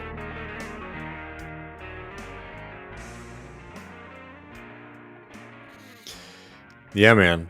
Hell of a lot of fun. Assal, as I just said, is a killer. It's great to hear her break these things down. And we'd love to do more with her in the future. Yeah, I know. I keep thinking she should become a regular guest because, I mean, and that's the story about the Iran deal. I think is one that particularly folks, if we're getting a younger audience who wasn't as politically plugged in at that point, I think it's such a shameful chapter that and a lesson in. It's a slow-moving disaster, war wins. Frankly. Yeah, exactly. It's like right in front of us right now. This disaster is percolating, and let's be clear too. To borrow an Obama phrase, that what I was getting at with that question towards the end was it does get worrying when you start to see these stories popping up about Iran's going for it again, and I'm sorry to be, I'm just putting my cards on the table. I'm extremely doubtful when I hear this because I've been hearing it my entire life. And I'll tell y'all right now that if they had any real evidence of a serious nuclear weapons program, you would know about it. Right. And but it just is amazing the kind of short memory that you get in a lot of people in the media sphere that allows people to propagate these kinds of very dangerous kind of saber rattling accusations. To a country, again, I'm a supporter of the deal just because, as we were talking about there, open up the door for diplomacy. But remember that the inspections and the investigations that were going on there were frankly humiliating for a country that has no history of pursuing that kind of nuclear weapon that they were trying to stop from being created. I mean, it was again, it was a great moment of diplomacy. It opened up a lot of doors. So for that, we praise them, wanted to come back. But just remember the context here, especially now when we're returning to this 2004, 2005 kind of reporting on Iran. It's extremely dangerous and we should have no patience for it. And for fuck's sake, I mean, Joe Biden needs to get off of his ass and start working on this because this is just it really boggles the mind, frankly, that they didn't pursue this at the beginning of the administration. Yeah, it is capitulation. It's such it's so disappointing, just from the small things openings you do see. That was the one thing in Obama's late term that is man, and Biden just inaction and inaction Sleepy everywhere. Joe. It is really Sleepy Joe. It's a low energy Sleepy Joe. It's horrible. Well, let's get some energy up because I want to talk before we go to the post game. Remember, you can get access to that patreon.com/leftreckoning and maybe just re-up real quick because we always love hearing from y'all. Leave us a voicemail. Oh, that's not it. Leave us a message at 1-940-289-7234. Would love to hear some questions, especially from new folks too. Just know, I'm sorry, we haven't set this up yet. It just keeps slipping our mind. Apologies.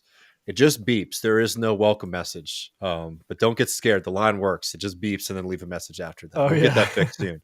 But yeah, leave us a message. But anyways, before we go to the post game, I wanted to take a moment to talk about last night's midterm primary results. And I know, Matt, you were in the control room a little bit yesterday. I mean, what's the kind of flavor? I mean, how were y'all feeling at the end of the night last night? Well, I mean, anger is my feeling, but I don't want to sort of extrapolate that to the sort of country in general. um, uh, no, I thought this was gonna be an uplifting segment, man. no, Matt sorry, I'm starts joking. with the hate. No, that's the thing is like, so I'm happy Summer Lee won, happy Fetterman won, and we can get into like the shades Charles of that. Booker. Booker too. There's a couple others. Emma texted me. There's one more I actually looked up in Oregon, I think. But and all that's good. But me personally, I'm just pissed about the AIPAC and Democrat majority for Israel funding, and so like that's what's really animating me. So like my energy's up, but it really is like that. And the way that they're trying to, Matt Duss put this, a policy advisor for Bernie Sanders put this well, which is like their public sort of facing reason for existence is, hey, we're showing that you can be strong progressives, but being pro-Israel is the way to be. But they don't mention any of that shit. They lie about the candidates that are actually running, painting them in like different ways. Sorry, am I getting? No. This is important because this is a big part of the storyline. I wanted to. Let me just share this right quick because I think just like this is an anger that's you're not unique in this. This is Mike Siegel, who's run a very good progressive campaign here that was unfortunately unsuccessful. But he tweeted this out last night. AIPAC loudly bragging about distorting U.S. elections to pursue their narrow nationalist aims is very 2022. Hey, we abused campaign finance laws and flooded airwaves with distorted messages, keeping candidates from discussing crises in healthcare, housing, climate. Aren't we great? I mean, I think that's very fair, especially because you got to remember that, like, it's a problem enough that you have, organizations like this that are basically trying to make it unelectable to say that, hey, we don't think that an apartheid state should be able to kill American journalists. We don't think that an apartheid state that wants to segregate people based on their religion and race should be allowed to do that. Hey, we don't think that illegal settlements should continue, even though that the United Nations has found these to be illegal, right? That, like, if that was like, that's what they're putting that into the climate of the politics and all these fights are going on. But also their messaging isn't even just limited to that. They're running campaigns against Fetterman and other people saying this person's not a real Democrat, all the while supporting some of the nastiest January 6th style Republican candidates too, right? It's two-faced bullshit. And I don't think it's wrong to be mad about that at all, Matt. The not a real Democrat point is perfect. I mean, given the theme of the show, they supported Chantel Brown over Nina Turner because Nina Turner said a little bit of truth about the difficulty of voting for corporate Democrats. And they said Chantel Brown is the real Democrat. That's what they told those voters. And what is Chantel Brown doing? She's saying, hey, Joe Biden, she's one of these Democrats saying Joe Biden should not get back into the Iran deal, saying we have concerns and we got to do this, that, this, that, the other. She's the one who's not supporting the Democrats. And so a couple of North Carolina races, North Carolina's 1st district, $2.8 million between the AIPAC group and the other Democrat majority for Israel, DMFI, for Don Davis over Erica Schmidt. Erica voted against the anti-BDS bill in the state. They didn't like that. So here's free speech for you. They ran an ad tying her to MAGA Republicans, right? Yeah. 2.3 million for Valerie Foshi over Anita Alam, the first Muslim in North Carolina state office that's in North Carolina District 4. And then Summer Lee, $3.1 million for Steve Irwin against Summer Lee. And we're going to talk a little bit more about maybe how to think about some of these progressive victories as socialists in a second. But let's also just remember the cold reality of American politics is that money does matter in these elections. Even if you're just taking small donor money, it matters for how you're going to run your campaign. And, for example, the Fetterman victory was one of the more expensive Senate races in the country. And I believe in also Pennsylvania history, just that primary race itself. Right. And Fetterman raised a significant amount of money. But think about how much was spent on that primary where he's now going to go up against a very likely, very well-funded GOP candidate, right? You're bleeding Democratic candidates out beforehand, and like, y'all know how I feel about the Democratic Party. I'm not trying to, cry crocodile tears or anything like that.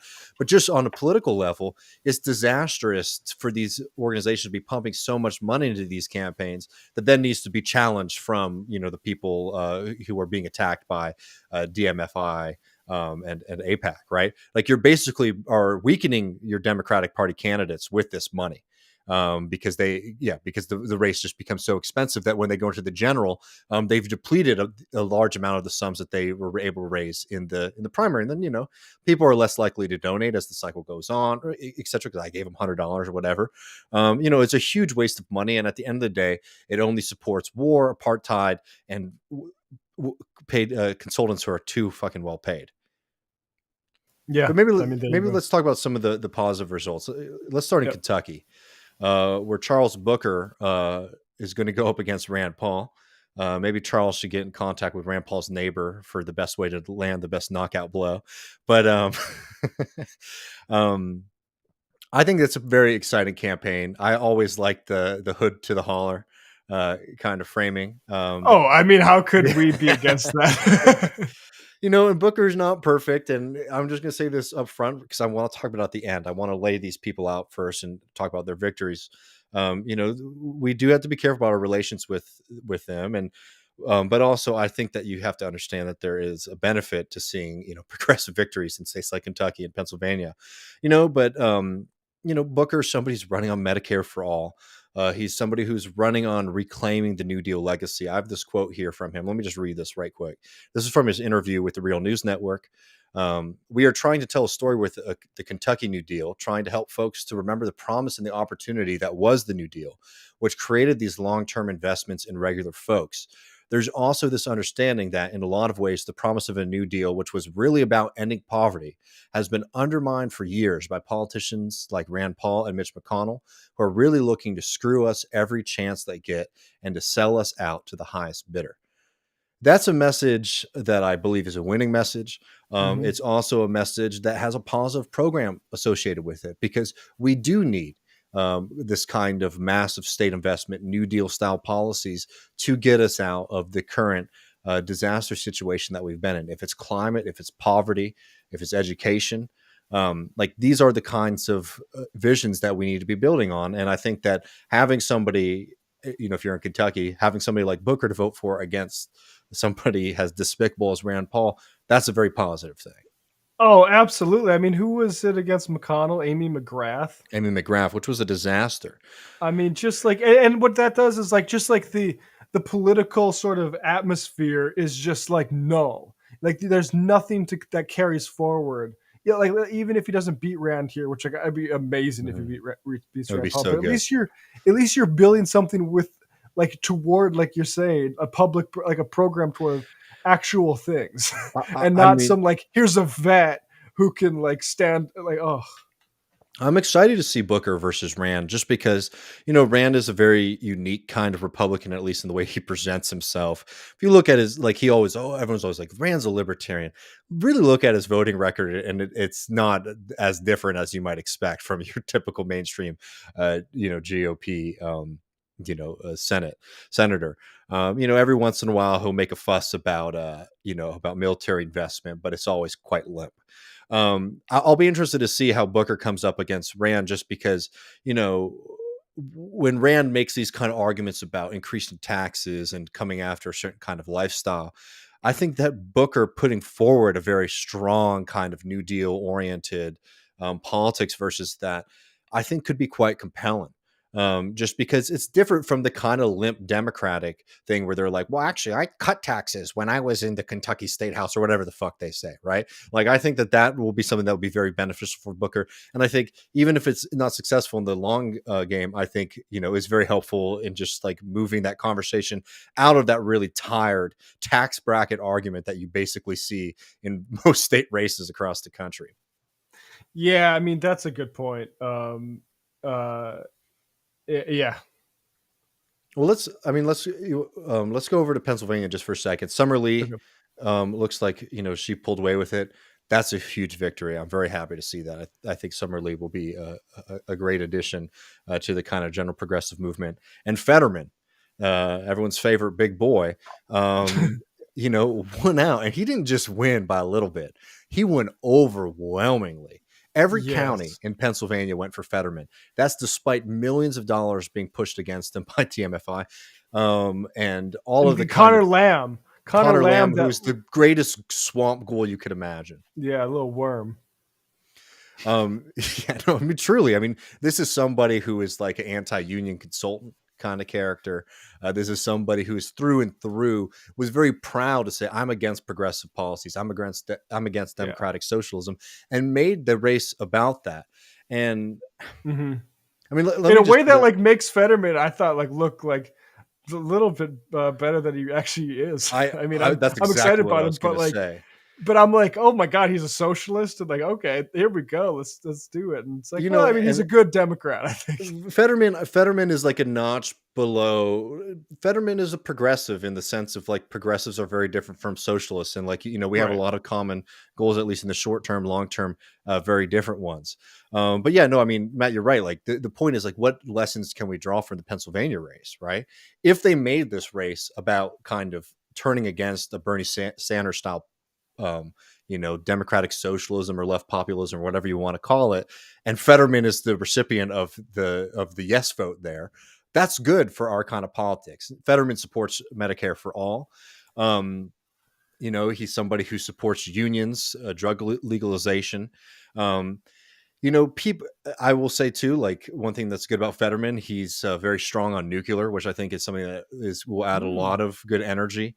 No pun intended, into the into the public discourse. People get mad at him because he said some things about fracking and natural gas, and like I think there's a lot of valid criticisms there to make, but also like I'm sorry, I think we're gonna do an episode on this soon, not to cop out here. I think we're doing an episode on nuclear power and why that's very important for our goals in the future. I think people really need to get educated on that, and I'll own it. Like I remember doing segments on TMBS very much vehemently against nuclear, but the more I've educated myself and talked to people in like the green movement, and particularly left socialists, green socialists, I've been very convinced on that. But put that aside for now. I think that Fetterman makes the point that it's like, you have to create power sources, and nuclear is a great option there, that are able to provide for us in the future. And you can't just go to systems that are very likely to fail, right? I don't know. Call me out on that, but I think that that's actually quite responsible. I think we can question him on some of the things he said on natural gas. I don't think that we need to be pursuing fracking.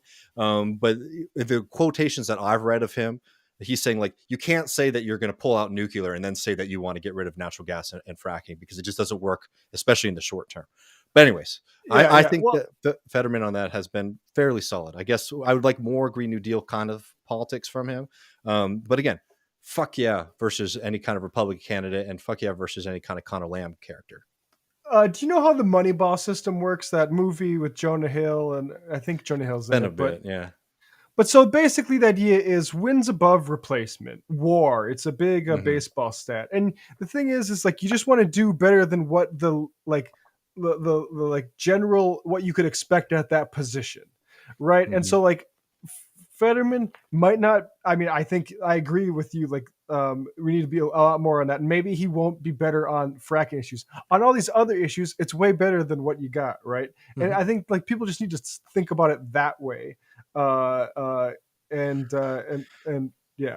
But also, just to be clear, I don't want to come off as like a huge Fetterman stan necessarily, but like, right, yeah. Just to be clear on the nuclear, on the energy point, this is somebody who's coming from a kind of just transition perspective, where he's saying like we have a lot of jobs in these industries, and we both need to be thinking about what the outcome is going to be for our power production, and two, what it's going to mean for the people who work in those industries. This is somebody who's refused to take, for example, fossil fuel industry money.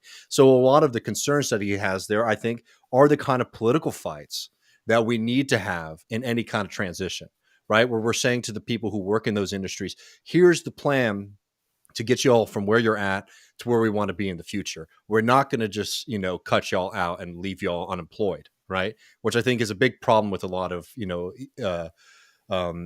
green movements, right? Is they just say, fuck all the workers in those industries, right? Pennsylvania produces a lot of energy sources, right? And like, you need to take seriously how we're going to take care of people who work in those systems now going in the future. That's the just transition, right? So anyways, I think that where his concerns are coming from, being from like a worker and a working class kind of question, is a positive sign. But you had a graph. Did you want to show that? Yeah. You're muted. Sorry, Matt. Yeah, so this is NBC News asked Democratic voters if they wanted larger scale policies or small scale policies. I'll read it full here. Do you, in thinking about the Democratic candidates in your state and how they approach issues like healthcare, climate change, college affordability, and economic opportunity, which of the following comes closer to describing the candidate you prefer? One, someone who proposes larger scale policies that cost more and might be harder to pass into law, but could bring major change on the issues. I mean, if you can look here, the most recent is that has 63% versus 33% of someone who proposes smaller scale policies that cost less and might be easier to pass into law, but will bring less change on these issues. So 2-1. Which way Democrats are at on these issues. And that's why Connor Lamb got the big fat L, because, I mean, he couldn't be more wrong. Totally. And like, that's the real positive note from these victories. I mean, you know, we're very like, I think that, you know, we interview socialists on this program. We don't really do a lot of political interviews with progressives because we think that there's a difference in our politics and our policies here. And I don't think people should just sort of blindly be lining up behind whatever like hot progressive is, you know, running at a time. But I can't sit here and deal with some of the people who aren't seeing the positives that we saw last night, right? Because as we said earlier, the right wing of the Democratic Party tried to make this election about Bernie Sanders, Green New Deal, Democratic Socialist policies. And people said, we want those. We can argue about the validity of those candidates. And I think that there's certainly serious, you know, questions, particularly on Israel, right? Which is amazing, by the way, that like the MFI is pumping all this money against Fetterman, who said he's going to lean in to that stuff. Completely unacceptable answer, in my opinion. But when it comes to what this means for the electorate, what this means for the people who are voting, it means that people are saying, we support this kind of bold progressive change. We support these pro-worker policies. We support this over status quo Democratic Party policies. That's a good thing. And you should be able to recognize that if we want to have a fruitful future for our kind of politics, that seeing these signals from the electorate is a very, very heartening example, as were the two Bernie Sanders campaigns. It was everybody who was voting for Bernie Sanders a dyed-in-the-wool socialist ready to go for all this shit? No. But it showed that there is a hell of a lot of room to build here and that we should be pursuing it. And from Kentucky to Pennsylvania, we saw the success of that kind of messaging, and we saw the preferences. And you should be able to celebrate that and be excited about that. I don't think you should be blind in thinking that we're seeing, you know, this necessarily second, you know, this kind of clandestine socialist movement coming to power. I think that, for example, if Fetterman gets into Senate, we'll be doing segments on this program about him doing bad votes on certain things. I also think that when we have people who are lining up for Medicare for all, when we have people who are lining up for a higher minimum wage, when we're lining up for people who are against war, when we're lining up for legalization of marijuana, having people who are going to vote yes on that is a good thing. And like, you should just like, sometimes I think so many people, for example, might have got their Marxist education from like kind of online pugnacious stuff and not from reading Marx. Like Marx was like, when Marx was analyzing politics of countries, he was oftentimes saying like, oh, wow, there's this kind of liberal contingent in this country. That's positive, right? He wasn't saying that the policies weren't filled with contradictions. It's fucking Karl Marx, for God's sakes, right? Yeah. But he recognized that you can see things moving in a certain direction, and then that's positive. And I would just hope that people on our side of things who sort of say that they look at these things with a Marxist analysis can see these kind of exciting things. It's not done. It's not settled. It's not over. But this is a positive kind of reading that we're getting right now that should encourage you to continue the work, especially at a time when a lot of people, I feel like, have gotten very pessimistic about the potential of American politics in the near future, right? These are positive developments. You should be able to celebrate them. Hell, you know, you should be happy and excited. I mean, this is good damn news. Yeah, and I don't think the poll we just showed where people want more from the government to be active in making their lives better is, I think, hand in hand with what we're seeing with people deciding, hey, I want to unionize. Like what you're seeing is people actually putting things together in a way that like has been I mean, entire media apparatuses have been designed to prevent, and it's like fostering both of these things. I think it's really important, and that's the thing is, we got to make sure that Fetterman doesn't, for instance, get in and do something that will upset that. But Fetterman right now is getting hit over his support for the PRO Act, and we have to have Fetterman's back over that, right? Yeah. And my advice on all this too, like, I just get very tired of some of the kind of simplistic worldviews we get from some members of the left. We'll give them that today, right? Who like, well, this candidate's not right, and there's issues with him. That I think is a very, very stale kind of analysis. Because I'll say this again, and I say the same thing about AOC when AOC sort of steps out of line. If you're frustrated with certain people right now who are holding up the banner of the movement, not necessarily being rooted in the movement, the solution is to get to work within the movement to build up our power so that they're lining up behind us, right? That is the solution, not just sort of sitting on the sidelines and saying, well, this isn't like, a perfect thing initially, so we're not going to recognize some positive lessons that come out of this kind of stuff.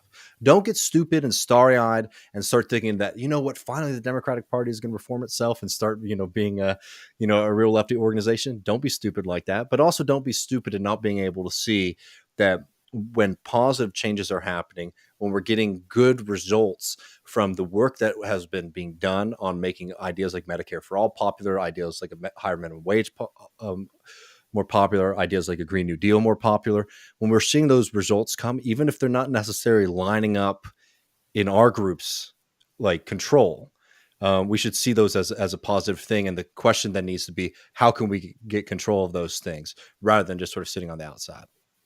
Yeah, I mean, this is actually, it seems fundamental to maybe Marxism, like people before ideas. Don't be so idealistic, right? Like your ideas are only so important as the coalition you have behind it. Totally. You and whose army? Totally. Well, y'all, I appreciate everybody hanging out with us this evening. We got a hell of a lot more. We got Musk, we got Rogan. We got Joe Rogan's Reddit turning on him. It's very exciting stuff. It's really beautiful stuff. And as always, we'll be taking your questions and calls from the Discord. Get access at patreon.com/leftreckoning. I'll put that number up one more time, 1940-289-7234. Again, we don't have a welcome message. Matt and I this week will record a very, very sweet and loving welcome message for all of y'all. But right now there's just a beep and then just start talking, and we'll play that in the post game and see all y'all in just a couple minutes. All right, see you folks. Oh, you got it.